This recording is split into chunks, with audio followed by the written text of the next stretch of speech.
능하긴 시국선언, 우리는 이런 권력에게 독과의를 맡기지 않았다. 할 말을 잃은 시간이 자꾸 흘러가고 있습니다.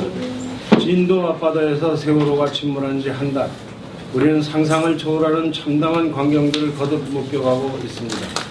우리의 삶이 얼마나 위험하고 무례한 기반 위에 서 있는지 절실히 깨닫는 중입니다. 죽음과 삶에 대한 모든 존엄이 곤두박질 치는 참혹한 나날을 겪고 있습니다. 권력은 언제나 우리 편이 아니었습니다.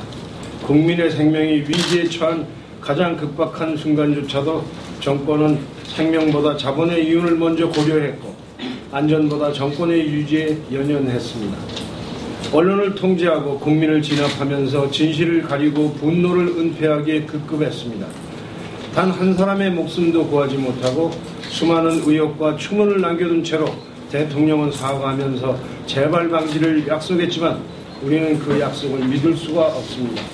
정부가 나서서 국민의 알 권리를 막았을 뿐만 아니라 유가족들의 항의와 요구를 경찰 병력을 동원해 진압했기 때문입니다.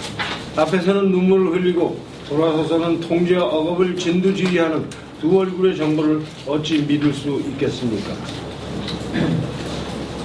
총리를 바꾸고 정부 부처를 자르고 기호 개편하는 장막을 치는 것으로 우리가 겪은 참담한 재난을 해결할 수 없습니다. 생명보다 이윤이 우선시되고 경제적 효과를 기준으로 모든 가치를 줄세우는 세상에서 우리의 삶은 절대로 안전하지 않습니다. 생계를 이유로 국민을 길들이고 소수의 이익을 위해 진실을 가리는 일이 더 이상 일어나지 않아야 합니다. 생명과 존엄을 외치는 국민들의 분노를 진압하고 통제하는 권력을 우리는 더 이상 허용할 수 없습니다. 참사의 책임을 묻는 일이 우리 사회의 근본적인 문제들을 반성하고 성찰하는 일과 분리되어서는 안 됩니다. 참사를 잊지 않고 우리 사회의 공공성을 되찾는 일이야말로 가장 시급한 우리의 대책입니다. 세월호 참사 이후 우리는 상식으로 이해할 수 없는 일들을 매일매일 경험하고 있습니다. 무너진 것은 국가 안전 시스템만이 아닙니다. 우리는 지금 슬픔을 공유하고 정당한 분노를 표현하는 일조차도 제대로 할 수 없는 참담한 시간을 견뎌내고 있습니다. 함께 살아가는 일의 뜨거움과 생명 가진 것들의 존엄 자체가 명확한 이윤과 차가운 권력 앞에서 침몰해버렸습니다.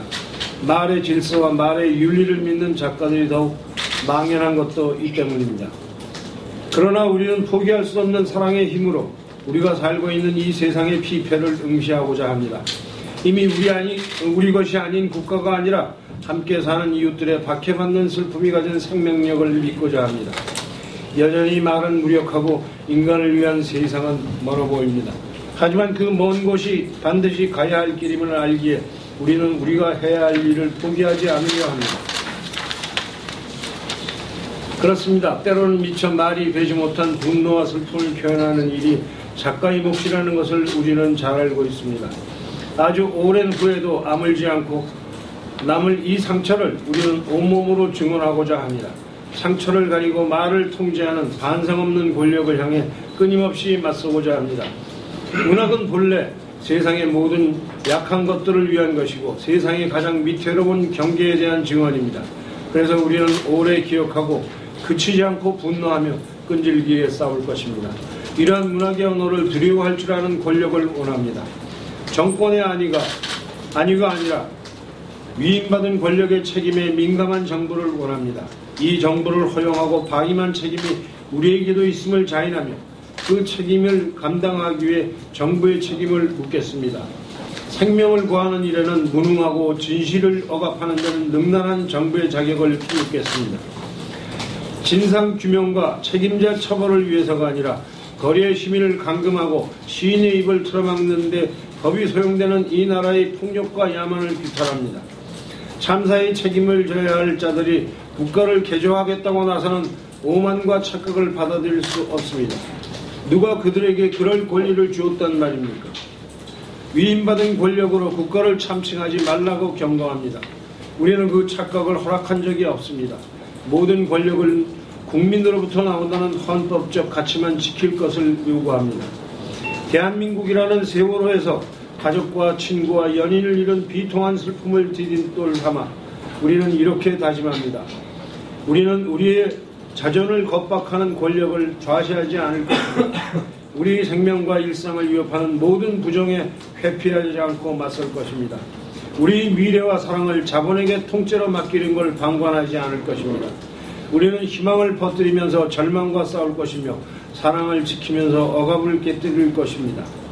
정의를 말하면서 협잡을 해체할 것이며 공동체를 껴안으면서 권력의 폭력을 고발할 것입니다. 인간에 대한 예의를 위해서라면 피 흘리는 걸 두려워하지 않겠습니다. 이것이 문학의 윤리이며 문학이 말하는 자유임을 믿기 때문입니다. 그래야 우리는 현 정부에게 국민의 이름으로 다음과 같이 명령합니다. 1. 세월호 참사의 진실을 유가족과 사회 구성원의 힘으로 밝히는 데 협조할 것. 1. 생명을 죽이는 모든 정책과 제도를 해체할 것. 1. 공공재와 공유지를 정부가 나서서 보호할 것. 1. 정치 권력과 관료사회에 누적된 부정과 부패의 거짓을 낱낱이 단죄할 것. 1. 거리와 강정에서 경찰을 모두 철수시킬 것. 1. 그리고 이 명령을 지체 없이 따를 것. 2014년 6월 2일 4.16 세월호 참사 우리 현실에 대한 문학인 시국선언 참가자 일동 이상입니다. 네, 시국선언 황을 선생님으로부터 들었습니다.